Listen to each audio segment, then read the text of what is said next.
देखिए, आज से मैं एक नया वीडियो स्टार्ट करने जा रहा हूं। आपको टेंस की कहानी समाप्त हो चुकी है और टेंस के बाद में आप मुझे जाना नरेशन में, क्योंकि मैं सीजीएल का सीजीएल 2023 का मतलब 2023 इस बार जो एग्जामिनेशन होने जा रही है, जो शायद जुलाई अगस्त में परीक्षा होगी, तो उसकी मैं आपको तैयारी करवा देना चाहता हूँ, नरेशन, वॉइस या और भी सारी चीजें। तो मैं नरेशन स्टार्ट करूंगा सीजीएल के पर्पज से, खास करके मैं, और बहुत कम समय में चाहता हूँ उसको समाप्त कर दूं, फिर वॉइस में समाप्त कर दूं, जो वेरी वेरी इंपॉर्टेंट है, बहुत सारे क्वेश्चन पूछे जाते हैं। तो उसमें नरेशन को शुरू करने से पहले मुझे काइंड्स ऑफ सेंटेंस की जानकारी होना परम आवश्यक है, क्योंकि उसमें इस kinds of sentence based narration पूछा जाता है क्वेश्चन। तो आइए हम लोग आज से जानते हैं काइंड्स ऑफ सेंटेंस। सेंटेंस कितने प्रकार के होते हैं, तो मेरे ख्याल से शायद पहले से भी आप लोग जानते होंगे। There are 5 kinds of sentences. पहला असर्टिव सेंटेंसेस, जिसकी हिंदी बोलते हैं सामान्य वाक्य, इंट्रोगेटिव सेंटेंस प्रश्नवाचक वाक्य, इंपेरेटिव सेंटेंस आज्ञाबोधक वाक्य, ऑपरेटिव सेंटेंस इच्छाबोधक वाक्य, और एक्सक्लेमेटरी सेंटेंस आदिबोधक वाक्य। हम सब पर बारी बारी से बस चर्चा कर देते हैं और कुछ का मैं अलग अलग वीडियो कर देता हूं आपको। असर्टिव सेंटेंस किसे कहते हैं, इसको जरा सा जान लीजिए। इंट्रोगेटिव सेंटेंस किसे कहते हैं, फिर इसको क्या किसको कहते हैं, हम उसको पढ़ने जा रहे हैं। तो चलिए, सबसे पहले मैं उठाता हूँ असर्टिव सेंटेंस और लगे हाथ इंट्रोगेटिव सेंटेंस। इन दोनों की मैं चर्चा इस वीडियो में कर देना चाहता हूं, जैसा आप सारे बच्चे देखो इसको। आइए, सबसे पहले हम असर्टिव सेंटेंस उठाते हैं। असर्टिव सेंटेंस किसे कहते हैं, आइए असर्टिव सेंटेंस की परिभाषा क्या कहती है। यहां देखिए, एक सेंटेंस में उठाए, मैं इस पर बाद में आऊंगा। राम रीड्स इंग्लिश, राम अंग्रेजी पढ़ता है, यह सिंपल सेंटेंस है। यह सब्जेक्ट से स्टार्ट हुआ है और साइन लिया है फुल स्टॉप, और ये पॉजिटिव सेंटेंस है। फिर नीचे देखिए, Ram does not read English, Ram English नहीं पढ़ता, यह निगेटिव सेंटेंस है। यह भी सब्जेक्ट से स्टार्ट होता है और फुल स्टॉप होता है, यह निगेटिव सेंटेंस है, और दोनों एक्टिव रूप में है। नीचे देखिए, राम इज टॉट, राम पढ़ाया जाता है, ये राम से स्टार्ट हुआ है।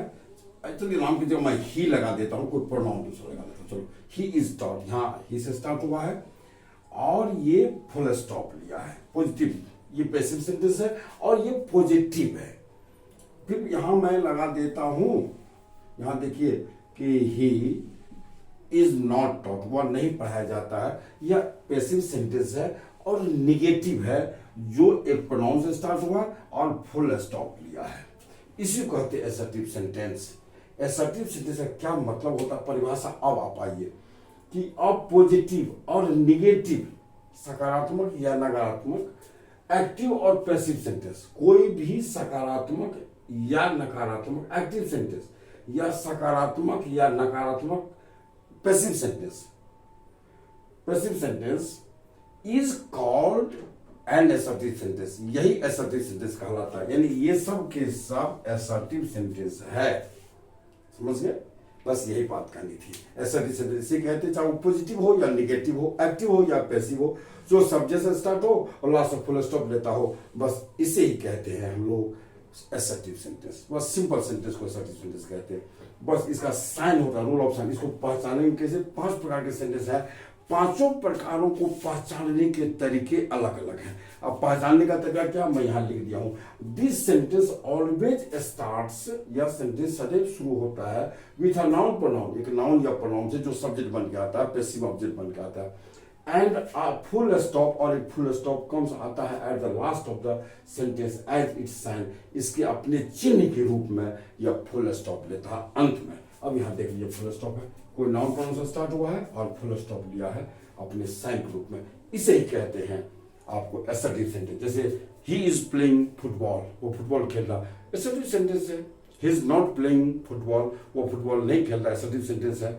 फुटबॉल या फुटबॉल इज प्लेड, फुटबॉल खेला जाता है। Cricket is being played, cricket खेला जा रहा है, ये आपको असर्टिव सेंटेंस है।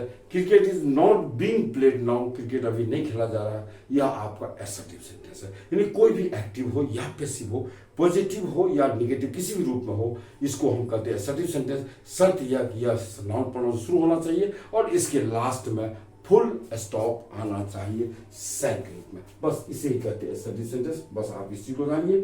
अब इसके आगे कुछ नहीं। अब चलिए हम लोग इंट्रोगेटिव सेंटेंस की बात मैं कर लेता हूं, आप उसको भी जान लो इसी वीडियो में। अब देखिए जरा से, यहाँ इंट्रोगेटिव सेंटेंस किसे कहते हैं, इसके बारे में जान लीजिए। The sentence in which a question is raised is called an interrogative sentence. वह सेंटेंस जिसमें कोई प्रश्न उठाया जाता है, उसे हम कहते हैं इंट्रोगेटिव सेंटेंस। इसके बारे में बृहद पूर्वक मैंने चर्चा कर दिया इसके बारे में, और आप इसके बारे में मैं यहाँ मुझे दोबारा मैं नहीं पढ़ाऊंगा और पढ़ाना भी नहीं चाहता हूँ, क्योंकि आपके पास उतना समय नहीं, क्योंकि आप बार बार मेरा ट्रेस अगर पढ़े होंगे तो आप उसमें देखे होंगे।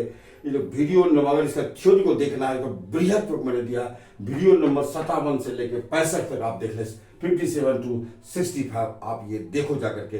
ये मेरा इंट्रोगेटिव सेंटेंस थ्योरी है, जबरदस्त थ्योरी। आप जितना आज तक पढ़े होंगे शायद उससे बेहतर ही मैंने वहां ये दिया। मैंने कोई कोर कसर नहीं छोड़ा, मैंने रेसा रेसा करके बताया, तो आप कृपया वहां आप इसको देख लें। तो चलिए अब हम लोग पढ़ लेते हैं इंट्रोगेटिव सेंटेंस। मैं बताऊंगा, आप समझ गए होंगे इंट्रोगेटिव सेंटेंस किसे कहते हैं। 3 प्रकार के इंट्रोगेटिव सेंटेंस होते हैं। Yes based on yes no होता है, WH इंट्रोगेटिव होता है जिसको आप डिस्क्रिप्टिव इंट्रोगेटिव बोलते हैं, और तीसरा क्वेश्चन टैग होता है। सबका डेफिनेशन, सबको बनाने का नियम, सबको पहचानने का नियम मैं दे चुका हूं वीडियो नंबर 57 से 65 तक, आप वहां जरूर देखो। अब मैं आपको अगला सेंटेंस का जो काइंड है इम्पेरेटिव सेंटेंस, मैं उसको लेके चल रहा हूं, और इसी वीडियो में आप उसको भी देख लो, कोई दिक्कत नहीं है। आइए इम्पेरेटिव सेंटेंस को जानिए और इसको बृहद पूर्वक और एकदम चंद मिनटों में जान लीजिए। देखिए इम्पेरेटिव सेंटेंस किसे कहते हैं, इसकी हिंदी होती है आज्ञाबोधक वाक्य, इसमें आज्ञा का संकेत होता है। और क्या क्या चीज संकेत होता है देख लीजिए। द सेंटेंस इन विच, जिसमें वह वाक्य जिसमें एन ऑर्डर एक आज्ञा, कमांड वही आदेश, एडवाइस सलाह, रिक्वेस्ट आग्रह, etc आर एक्सप्रेस्ड, ये सब व्यक्त किए जाते हैं, इज कॉल्ड कहा जाता है an imperative sentence. Imperative sentence कहा जाता है। कहने का मतलब ये हुआ कि जिसमें कोई ऑर्डर, आदेश,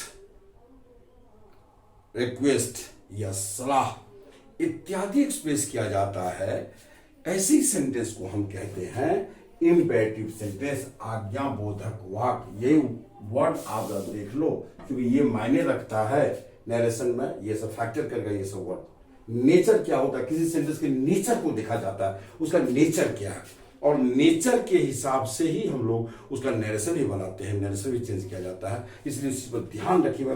जो इंपॉर्टेंट चीज है इसका साइन, शुरुआत, इसकी शुरुआत कैसे होती है, इसमें कौन सा चिन्ह लगा होता है, कौन सा साइन लगा होता है, इसका नेचर क्या होता है, 3 चीजों पर ध्यान रखिएगा। इसका नेचर, इसकी शुरुआत और इसका साइन, ये 3 चीजें ये मायने रखता है।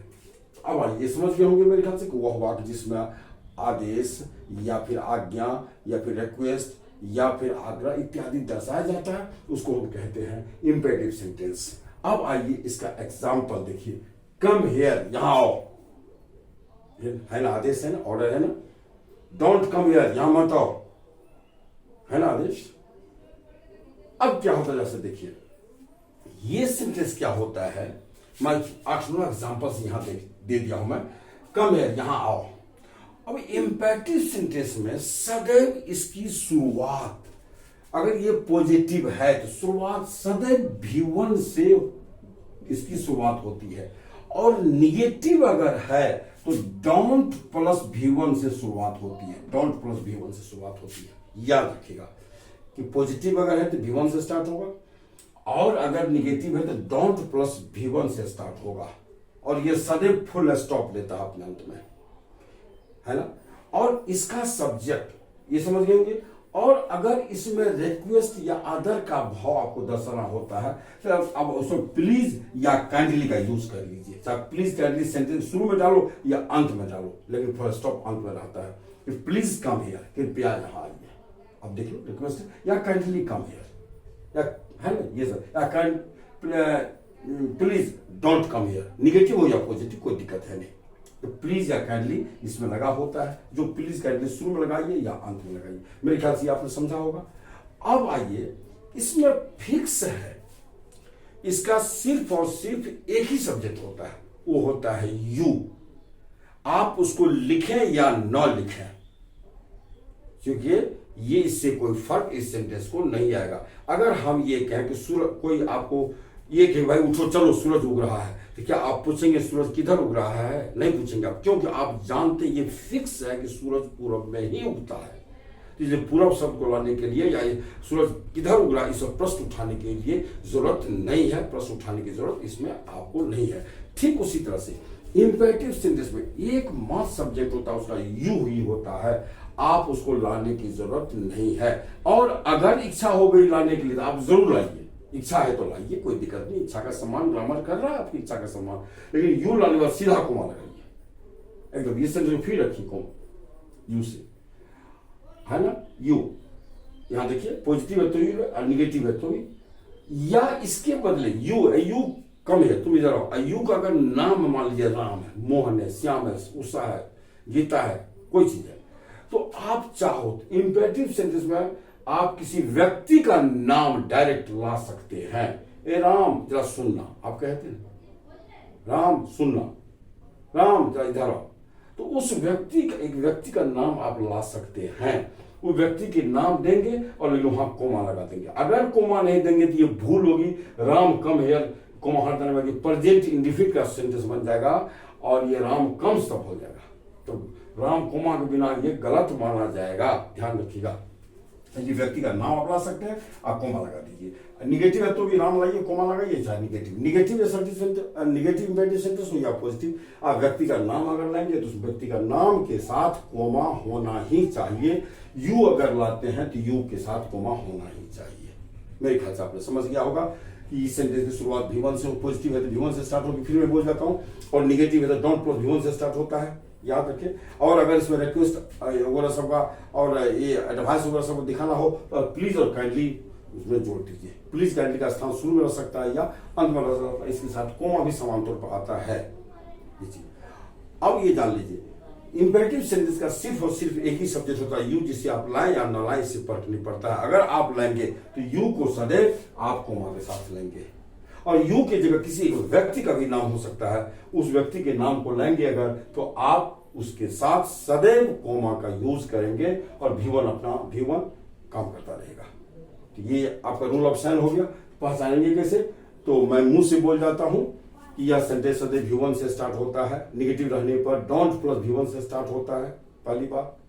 इसके अंत में फुल स्टॉप का यूज होता है, इसका सब्जेक्ट सिर्फ और सिर्फ यू होता है, जिसे लाने की जरूरत नहीं है। अगर आप लेंगे तो इसे कोमा के साथ लेंगे। यू की जगह किसी व्यक्ति का नाम भी आता है, जिस व्यक्ति के नाम के साथ सदैव कोमा का यूज होता है। और अगली बात कि ये इस सेंटेंस में अगर आप एडवाइस या रिक्वेस्ट को दर्शाना हो, जिसके साथ प्लीज और काइंडली का भी प्रयोग होता है, जिसके साथ कोमा हो भी समान तौर पर कोमा का प्रयोग होता है। अगर नहीं है तो इसको एरर नहीं माना जाता है। अगली बात ये कि इस सेंटेंस के अंत में सदैव फुल स्टॉप का यूज होता है, फुल स्टॉप का यूज होता है। यहां तक आप समझ गए होंगे। अब अगली बात, आप जिंदगी में बहुत ढेर सारी किताबें पढ़े होंगे, आपको बहुत सारा सेंटेंस मिला होगा जो लेट से स्टार्ट होता है। तो लेट से स्टार्ट होने वाले सेंटेंस को भी इंपेरेटिव सेंटेंस के अधीन रखा जाता है या इंपेरेटिव सेंटेंस होता है, ध्यान रखिए। और इंपेरेटिव सेंटेंस जब होता है तो इसके तुरंत बाद कोई नाउन आएगा या प्रोनाउन आएगा। प्रोनाउन जब भी होगा तो यह ऑब्जेक्टिव केस में होता है, क्योंकि इस लेट यह एक वर्ब है जिसका अर्थ नहीं होता है, तो इसलिए इसको एम भी माना जाता है जो मीनिंगलेस है। मैं इसमें एक चर्चा कर दूंगा, स्पेशली वीडियो दे दूंगा लेट के बाद। अब ये यहाँ एक नाउन रहेगा या प्रोनाउन रहेगा, ऑब्जेक्टिव केस में रहेगा, और उसके बाद सदैव V1 रहेगा, V1। अब पैसिव रहने पर B3 हो जाता है, कोई दिक्कत नहीं, और इसके अंत भी फुल स्टॉप लगा होता है। तो आपने समझा कि लेट से शुरू होने वाले सेंटेंस इंपेरेटिव सेंटेंस होते हैं, जिसके अंत में फुल स्टॉप होता है। ये सब इसका साइन था, पहचानने के तरीके थे इंपेरेटिव सेंटेंस का। मेरे ख्याल से अब आपको याद रहेगा। मैं बहुत सारी चीजें बोल चुका हूं, इसमें उसको कैसे पहचानेंगे, इसकी परिभाषा क्या होगी, इसको पहचानेंगे कैसे, और पहचानने के तरीके क्या होते हैं। तो चलिए मैं इंपेरेटिव सेंटेंस अब समाप्त करता हूं। अब आपको मैं मिलता हूं कि अगले वीडियो में जो 3 सेंटेंस बच गए हैं, उस 2 सेंटेंस बचे हैं, उस सेंटेंस के साथ मैं अगले वीडियो में आपसे मिलता हूं। तब तक आप तमाम बच्चों को मेरी आप बच्चों से गुजारिश है कि सारे लोग सब्सक्राइब करो, कमेंट करो, शेयर करो, लाइक करो, ये सब कीजिए, करते चलिए और वीडियो खूब बढ़िया से देखिए। मेरा विश्वास है कि आपको कोई किसी ढंग की दिक्कत नहीं होगी। चलिए आप तमाम बच्चों को मेरी हार्दिक शुभकामनाएं।